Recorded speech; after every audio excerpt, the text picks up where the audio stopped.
салом. дар як рӯз тибқи омори пешниҳодкардаи ташкилоти ҳисоб ва омории футболии опта беш аз 3654 ҳаводиси варзишӣ дар дунё рӯй медиҳад. аммо дар барномаи худ фақат чандто беҳтаринашро мегӯем. рафтем. даври 27-уми рақобатҳои чемпионати испания барои барселонаи бетақдир хотирмон паси сар нашуд. нилӯнориҳо дар бозӣ бо атлетик билбао ғайри он ки гол назаданд, ҳамчунин ду футболбози асосии худро бо сабаби осеб ба муҳлати номаълум аз даст доданд. фрэнки де йонг ва педри қурбонии осеби нобаҳангоми ин рақобат шуданд. тақдири хави шӯрбахт ба қисмати шурики асири қавқозӣ шабоҳат дорад ки ягон кораш ба некӣ барор намегирад. баъди эълони истеъфо дар тобистон фикр кард ки натиҷаҳо беҳтар мешавад, вале ба назар чунин мерасад ки бо ин ҳол то тобистон ҳам намекашад. ӯ баъдан дар нишасти матбуотӣ таассуфи зиёде хурду ин рақобатро яке аз бозиҳои бадтарини барса унвон дод. ҳатто дар мавриди хулосаи тарк кардани даста дар охири мавсим низ ҳарф зад ва гуфт ки ман аз қарори худ намегардам ва ба таври 100% мегӯям ки барои рафтани ман чанд моҳи дигар боқӣ мондааст. барселона феълан дар ҷадвали чемпионат омори он қадар бад надорад. фақат 8 хол аз реал поён аст ва 7 хол аз жирона. умеди чемпионшавӣ бо эҳтимоли зиёд нест, аммо эҳтимоли дар минтақаи лигаи чемпионҳо зинда мондан вуҷуд дорад. наполи дар ҳоле аз хоби гарон хест ки ба қавли суробшоҳи фаррухшоҳ 200 сол аз байн гузаштааст. дирӯз бозии ин даста дар даври 27-уми чемпионат муқобили ювентуси турин хеле пуршиддат сурат гирифт ва дурахшиши хвича кварацхелия чандин корҳоро ҳаллу фасл кард. наполи дастаи ювентусро бо ҳисоби 2-1 мағлуб кард ва ба мавқеи ҳафтуми ҷадвал бо 43 хол баромад ки ҳамакнун фосилаи холҳо то охирин хонаи минтақаи лигаи чемпионҳо ҳамагӣ 8 имтиёзи дигар монд ва президенти даста де лаурентис ваъда дод ки шартномаи ҳамкориро бо футболбози гурҷӣ тамдид мекунад. наполи баъди бедоршавӣ аз хоби гарон ҳамакнун мақсади ягонааш ворид шудан ба чоргонаи аввали ҷадвал аст, ба шарте дастаи Болония ба ин чиз иҷозат бидиҳад. дар мавриди чемпионшавӣ ё баромадан ба мавқеи дуюми ҷадвал ки фосила ба 26 хол мерасад, бояд на фикр кунад, на гап занад.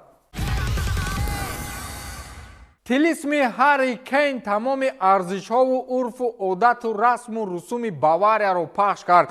бавария аз рӯи одат дар олмон бояд чемпион шавад охир. барои ин унвонро аз дасти мюнхениҳо гирифтан, ин дунё чандин дастаҳову сармураббиҳову футболбозони соҳибномро ба қавле парварду кушт. хаби алонсо худаш ки аст ки бо як дастаи назарногир дар мавқеи аввал аст. мухлисон ҳама инро ба шӯрбахтии Ҳарри Кейни дар Тоттенҳем сӯхта нисбат медиҳанд. мегӯянд қадами номубораки Ҳарри Кейн чун ба Мюнхен расид, на ғолибияту на чизи дигар. хулас Бавария бо Фрайбург дар даври 24 мусовӣ кард ва фосилаи имтиёзҳо бо дастаи Байери Алонсо ба 10 хол расид ки ҳамакнун умеди чемпионшавӣ пеши суръати кайҳонии Ливеркузен ба обу адошавӣ наздик мешавад. Ҳарри Кейн ҳоло 27 хол дорад ва мавқеи аввали рӯйхати нишонзанҳои чемпионатро бо 7 голи зиёд аз Серу Гирасии штутгартӣ ишғол кардааст ки бо эҳтимоли зиёд унвони нишонзани беҳтаринро моли худ мекунад. мисле ки Кейн ҳамаи орзуҳои чемпион шуданро ё ба хоб мебарад, ё ба хок. чанде пеш дар шаҳри Манчестер аҷиб шабе буд. решфорд голи аввалро чун тире аз камон ба дарвозаи Эдерсон равон кард ки гуфтем тамом, имшаб Гвардиоларо хору залил мебинем. аммо баъд рӯзи сиёҳи девҳои сурх сар шуд. Эрик Тен Ҳаг аҷиб як фалсафаи кӯдакона дорад. дар дақиқаи 8-уми қисми аввал решфорд гол зад ва Тен Ҳаг аз аввали бозӣ хост ки то дақиқаи 90 дар хатти дифоъ автобус гузорад. жозе Мауриньо ки падари автобус аст, дар ҳаёт ҳамин корро накарда буд. хулас сити дигар муқобили Юнайтед нет, гӯё муқобили деҳаи косатароши боло бозӣ дошт. ба тақдирашон на зарбаҳои Ҳоланд медаромад, на корҳои Фоден омад мекард. воима карда гӯем 1200 зарба заданд, аммо нашуд. баъдан Фоден пеши корро кушода кард ва ба голи Решфорд дар дақиқаи 56 бо як голи тирвори дигар ҷавоб дод. Фоден боз гол зад ва Ҳоланд ҳам дар охирин нафас кусурии ҳамаи фурсатҳои ҷазиркардаашро гирифту иштибоҳҳоро ислоҳ кард. биёед муқоиса мекунем. Манчестер Сити дар 55 бозии хонагии охир фақат ғалаба дорад ва ин рекорди бошгоҳ ба ҳисоб меравад. Сити дар 2 моҳи охир 17 ғалабаву 2 мусовӣ дорад. Эрлинг Ҳоланд бошад дар 84 бозиаш бо пираҳани Сити 80 гол задааст ва ин даста ҳоло бо 62 имтиёз ба як холи кам аз Ливерпул дар мавқеи дуюм эстад. ана акнун Манчестер Юнайтеди Тен Ҳагро бинед. ин мураббиё худ ба қавли мухлисони Юнайтед муаллими фанни тарбияи ҷисмонӣ баъди бозӣ шарм надошта гуфтааст ки Манчестер Юнайтед бозии беҳтарин кард ва метавонист 2-0 ғалаба кунад. аввал ин ки баъди як голи бо чашмони пӯшида задаи Решфорд дигар сурхпӯшҳо то охири бозӣ тӯбро надиданд. дуюм ин ки Сити кораш омад накард ва шукр гӯед ки фурсатҳои Ҳоланд гол нашуд вагарна ҳисоби 16-1 аниқ дар пешонӣ буд. Манчестер Юнайтед ҳоло дар мавқеи шашум ва бо фосилаи 11 имтиёз аз минтақаи Лигаи Чемпионҳо поён меистад ва аз ҳама омори муҳим барои исботи ба истилоҳ дар пеши Сити он аст ки аз 6 бозии охири ҳар ду даста 5-8ро Гвардиола ғалаба кардааст. ду дастаи бо ҳам хеле наздик аз як шаҳр, вале фарқият аз осмон то замин. бозии Реал ва Валенсияро ки дид? дар фазои футболи Аврупо мегӯянд ҳар бозие ки Хесус Хил Мансано доварӣ мекунад, он ҷо аниқ нофаҳмиву ҷангу ҷанҷолу хархаша сар мезанад. бозии Реал ва Валенсия ҳам бо ҳисоби мусовии 2-2 хотима ёфт.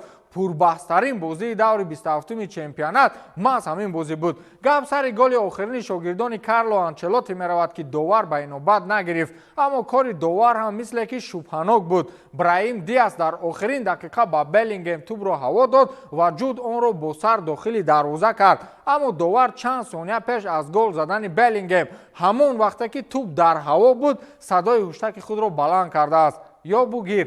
баъдан ҷангу ҷанҷол сар шуд ва Мансано барои дағалӣ ба Беллингем корти сурх нишон дод ва ба Антонио Рудигер ҳам барои шикастани тахтаи тарғиботӣ ва дағалрафторӣ корти сурх нишон дод. Чуамени дар навбати худ як дастгоҳи наворбардории телевизионро зада шикаст ва дар минбари майдон боз зидди Винисиус Ҷуниор садои таҳқирҳои хусусияти нажодпарастӣ дошта баланд шуд ва ҳоло кор то кашмакашиҳои судӣ ва ташхиси кори довари майдон рафт. чандин нафарони касбӣ мегӯянд кори довар нодуруст буд ва ин бояд ташхису таҳлил шавад, мисле ки довар аз Валенсия ё букмекерҳо ягон танга ҳамчун сафедии даст гирифтааст, вагарна пеш аз тӯб ба сари Беллингем расидан садои ҳуштагро баланд кардан ин кори девонагӣ аст. Рафаэл Леау, футболбози Португалии Милан, нисбати футболи муосир андешаи худро иброз намуд ки Неймар ва чандин футболбозони дигар ба он ишораи мақбул гузоштанд ва ба андешаи ин футболбоз ҳамчунин шумораи зиёди мухлисон розӣ шуданд. замоне ҳама бозиҳои Роналдиньо, Роналдои бразилӣ, Зидан ва Луиш Фигуро интизор мешуданд то дар иҷрои онҳо сеҳреро тамошо намоянд, аммо баъдан ҳамаи ҳамин сеҳргариву саҳнасозӣ дар майдон ба омори ҳисобу ҳасад мубаддал гашт ки инро баъзе футболдонон бозии роботҳо унвон доданд. Рафаэл Леау гуфтааст ки он чизе дар футболи ҳозира ба ман маъқул нест таваҷҷӯҳи зиёд ба омор аст. футболи имрӯза аз ҳисобу ҳасад иборат аст ва ин ба ман писанд нест. футбол сеҳргарӣ ва шодиву нишод бояд дошта бошад. одамоне ки танҳо дар бораи рақамҳо фикр мекунанд маро ба хашм меоранд. ман голҳои зеборо дӯст медорам ва албатта мехостам бештар гол занам. ман мехоҳам футболбозон кореро кунанд ки мухлисон воҳ гуфта аз ҷой бархезанд. иҷрои ба истилоҳ финт, гузариш аз ҳарифон, бозии аҷиб бо якдигар ва голҳои зебову ҳаракатҳои ҷолиб қариб ки дигар дида намешавад, гуфтааст Рафаэл Леау. ба ҳамин тамом то дидори навбатӣ хайр.